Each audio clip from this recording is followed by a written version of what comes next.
السلام عليكم ورحمة الله وبركاته حبايبي. احنا ان شاء الله النهارده الدرس الرابع من دروس العروض. احنا اتكلمنا المره اللي فاتت عن اقراء الشعر او عن بحور الشعر، واحنا قلنا ان احنا عندنا 15 بحر زائد بحر الراجز.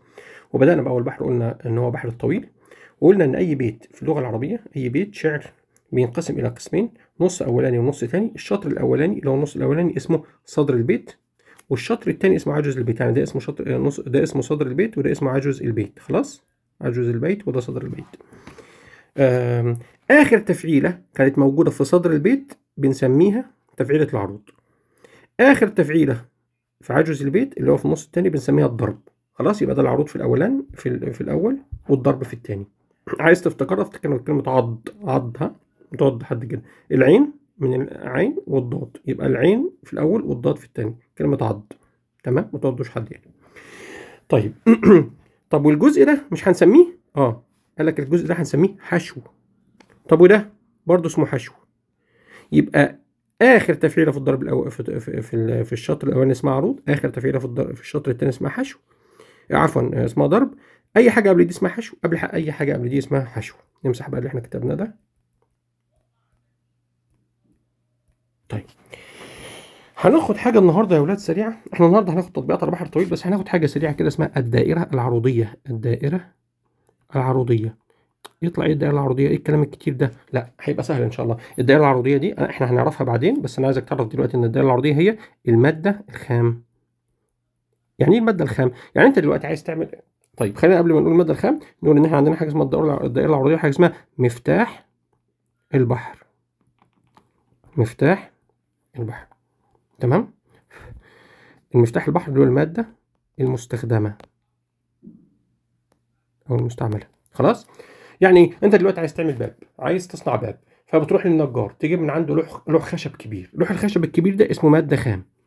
خلاص، لوح الخشب الكبير ده اسمه ايه؟ ماده خام. لوح الخشب الكبير ده انت ممكن تحطه زي ما هو وتعمله كباب، يبقى انت استخدمت لوح الخشب اللي هي الماده الخام كباب. لكن هنا لا، انت هتاخد الماده الخام وتعدل عليها. يعني ايه الكلام الصعب ده؟ هقول لك، هضرب لك مثال يبقى كلام سهل. مثلا ده بحر الطويل. خلاص، فعول مفاعيل فعول مفاعيل. اللي انا كاتبه لك ده وزن البحر في الدائره العروضيه، يعني الماده الخام بتاعه البحر كده. طب هل البحر بيستخدم كده؟ يعني هل كل الخشب اللي انت بتجيبه ينفع تعمله منه باب؟ لا، في خشب احيانا تقدر تستخدمه كباب على بعضه كده، وفي خشب تحتاج تقصه وتظبطه. خلاص.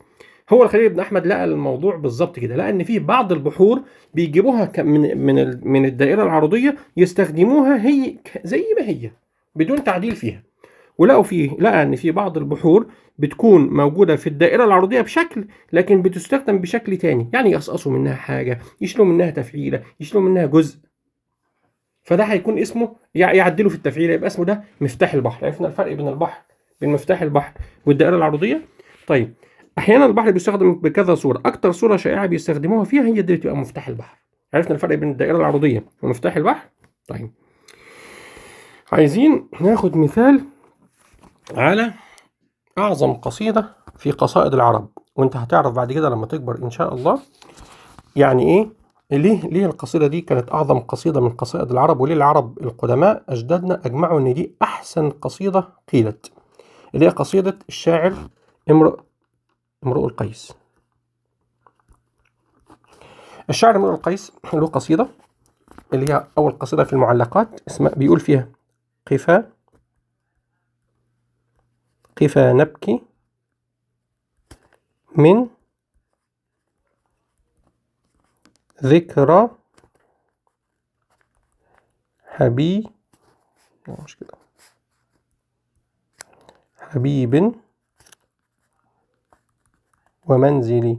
قفا نبكي من ذكرى حبيب ومنزلي، بسقط اللواء بين الدخول فحوملي. ما تخافش، سقط اللواء ده اسم مكان، يعني مكان. سقط اللواء يعني المكان اللي الرمل بيتجمع فيه. بين الدخول اسم مكان زي مصر كده مثلا. فحوملي اسم مكان زيها زي مثلا اسكندريه. الكلام صعب، يبدو ان هو صعب صح؟ هنسهله ان شاء الله. طيب، خليني بس قبل ما كده امسح التشكيلات، علشان عايز اكتب التشكيل بلون مختلف. علشان احنا دلوقتي هنكتب مع بعض، هنتعلم الكتابة العرضية. قفا، احنا قلنا نبكي من ذكرى احنا كنا قلنا حبيب صح؟ حبيب، يبقى المفروض نكتبها ايه؟ حبيب احنا قلنا ان التنوين بيتحول الى نون ساكنة صح؟ حبيب ومنزلي، ومنزلي، يبقى احنا نكتبها كده، يبقى لازم نزود ياء ونقوم حاطين على سكون، ومنزلي. خلاص، لان احنا بنقفش على متحرك. ومنزلي يعني كان احنا كتبناها كده ومنزلي. خلاص، منزلي. طيب تعالوا بقى نطبق الكلام ده. شوفوا بقى يا اولاد، احنا بنكتب الكتابة العرضية. احنا كده كتبنا الكتابة العرضية. تعالوا بقى نحولها الى حركات وسكنات زي ما احنا اتعلمنا. حركة حركة سكون، حركة حركة سكون، وده حركة، وده سكون، وده حركة، وده حركة، وده سكون، وده حركة، وده سكون، وده حركة، وده سكون. اللي بعده، وده حركة، والباء متحركة حركة، والياء ساكنة، والباء دي متحركة حركة اهي، والنون سكون. سهل. وحركة من، ومن، إله إلا أنا عبده. نمسح دول كده عشان نكتبها تاني صح، عشان نكتبها صح تاني مع بعض. قلم أزرق. ومنزلي.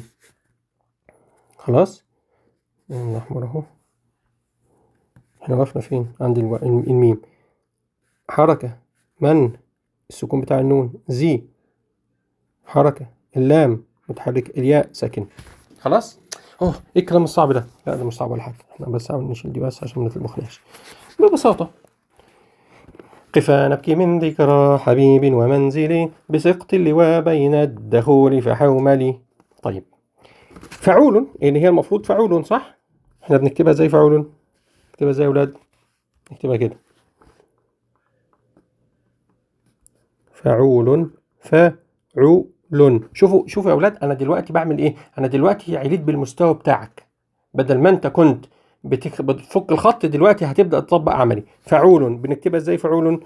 بنعملها كده، حركه حركه سكون، حركه سكون، يبقى دي فعول. يبقى دي فعول، الجزء الاولاني منها، وده الجزء الثاني هنسيبه كده. فعول، مفاعيل صح. الثانيه ايه؟ خلينا نكتب بالقلم الاسود اهو. فعول، مفاعيل. طيب نكتبها ازاي؟ حركة حركة سكون، حركة سكون، حركة سكون. خلاص، خلينا نلون اللي في النص دي عشان دول يبقوا مفصولين. خلاص، يبقى ده شكل بحر الطويل. مش هكتب الاثنين الباقيين لان هما فعول مفاعيل، فعول مفاعيل، فعول مفاعيل، فعول مفاعيل، فمش هعيدهم بقى. انا بقى يا اولاد لما باجي بكتب، يبقى انا دلوقتي ده البحر اصلا. اول حاجه، قفا نبكي من ذكرى حبيبي ومنزلي، قفا نبكي من ذكرى حبيبي ومنزلي، دي الكتابه الاملائيه العاديه، دي الكتابه الاملائيه. بعدين الكتابه العروضيه. بعدين ده اسمه ايه؟ ده اسمه الترميز، ان انا بشوف الرمز بقى، الرموز. ده شكل البحر في الدائره العروضيه، يعني الماده الخام، الماده الخام. امال ده ايه يا اولاد؟ ده شكل الماده الخام. يبقى انا المطلوب مني حاجه، هعمل ايه دلوقتي؟ المطلوب مني ان انا هقارن دول بدول. الرموز دي هقارنها بالرموز دي، وهشوف في فرق بينهم ولا لا. هقارن الرموز دي بالرموز دي، واشوف في فرق بينهم ولا لا. تعالوا نمشي مع بعض، تلاقوا الكلام سهل جدا ان شاء الله، بس نمشي مع بعض. فعول، حركه حركه سكون، حركه سكون، حركه حركه سكون، حركه سكون، يبقى ده صح زيها، يبقى دي زيها، خلصنا منها. نقوم جايين كده اهو. خلينا ناخد قلم مختلف وليكن لون بنفسجي. ندخل خط شويه، ونقوم خلاص خلصنا من دي كده. خلاص، يبقى ده فعول، مظبوطه زيها بالظبط. خلاص، اللي بعدها حركه حركه سكون، ده البحر، انا بقارن ده بده. حركه حركه سكون صح، حركه سكون، حركه سكون، حركه سكون، حركه سكون، تمام. يبقى ده زيه بالظبط، يبقى الاثنين زيهم زي بعض، يبقى دي فعول مفاعيل. عرفنا يا ولاد حتى الان ماشيين ازاي؟ ادخل على اللي بعدها. طبعا دي برضو فعول مفاعيل، ما احنا هنقارنها بقى بيها. لا نقارن دي بيها. حركة سكون، حركة سكون، حركة سكون، حركة سكون. يبقى الاتنين زي بعض، مظبوط. ما انا شادد، يبقى دي صح ودي صح ودي صح. يبقى ده فعول مفاعيل، فعول مفاعيل، فعول مفاعيل، فعول مفاعيل. تعال بقى نشوف هنا ايه اللي حصل هنا. تعالى، حركة سكون، حركة سكون، تمام. حركة، الله، في ايه؟ في حاجة هنا مش مظبوطة. ايه اللي حصل؟ شوف، في حركة سكون، حركة سكون، حركة سكون. إيه اللخبطة دي؟ لا بص ركز معايا بقى. حركة سكون، حركة سكون، تمام. طيب، يبقى ايه اللي حصل هنا؟ اللي حصل، احنا قلنا خلاص حركة سكون، حركة سكون. طيب، ده الوزن الأصلي، دي المادة الخام. ايه اللي حصل هنا؟ الله، حركة سكون، الله، يبقى السكون مش موجود. يعني الراجل النجار لما جه يعمل البيت ده شال السكون من هنا. خدت بالكم يا ولاد؟ شال السكون من هنا لأن بعده حركة سكون، يبقى السكون ده اتحذف. طيب، لما السكون ده يتحذف، السكون ده كان ايه؟ كان مفاعيل، كان هو الياء ده. اذا لما اجي اكتبها هكتبها طبعا بس مش الياء دي، معلش، لان في هنا تاني فعول مفاعيل، صح. فالسكون ده يا ولاد كان ايه؟ كان اللي هو الياء دي، اللي هو دي يعني. استنى عشان يعني هو حذف السكون ده، يعني حذف الياء دي. ايوه، يبقى حذفنا الياء، يبقى نكتبها ايه؟ مفاعيل. يبقى اذا ايه اللي عمله امرؤ القيس هنا؟ اللي عمله امرؤ القيس انه حذف السكون هنا. ده اسمه حذف السكون. انهي السكون؟ السكون ده كان رقم كام من بدايه التفعيله؟ من بدايه التفعيله بتبدا من اول مفاعيل، 1 2 3 4 5. يعني حذف الايه؟ حذف الساكن الخامس، الساكن رقم 5، لانه هو عنده ساكن من بدايه التفعيله دي، في ساكن رقم 3، يعني بيجي في الرقم، في الترتيب الثالث في التفعيله، هو ترتيبه الخامس وترتيبه السابع. فاللي حصل هنا ايه يا اولاد؟ حذف الساكن الخامس، ده بيسموه قبض. بيسموه ايه؟ قبض.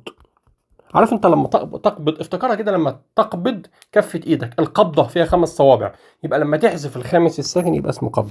عرفنا يا امرؤ القيس عمل ايه يا ولاد؟ عمل ايه؟ عرفنا دلوقتي ازاي نكتب وازاي نشوف الفروقات بينهم الاثنين، سهلة، تمام. طيب، الواجب بتاعكم بقى ان انتوا هتشوفوا لي قفا نبكي، احنا قلنا قفا نبكي من ذكرى حبيبي ومنزلي. اكتبها لكم بقى. لا خليها بسم الله دي، نصور لكم الخط شوية. قفا نبكي من ذكرى حبيب ومنزلي بسقط اللي، لا مش أنا، بسقط اللواء بين سقط اللواء، يعني الرمل ده مكان الرمل يا ولد، الرمل المكان اللي بيقع فيه. بسقط اللواء بين الدخول، الدخول ده اسم مكان زي اسكندرية كده مثلا. فحوملي، حومل برضو اسم مكان زي مثلا القاهرة، مدينة نصر، أي حاجة. خلاص. قفا نبكي من ذكرى حبيب ومنزلي بسقط اللواء بين الدخول فحوملي. بنفس الطريقة اللي أنا عملت بيها دي، اعملوا بيها اللي أنا عملته، تعملوا بيها البيت الواجب، تمام، ونكتشف الفروقات بينهم وبين بعض إن شاء الله.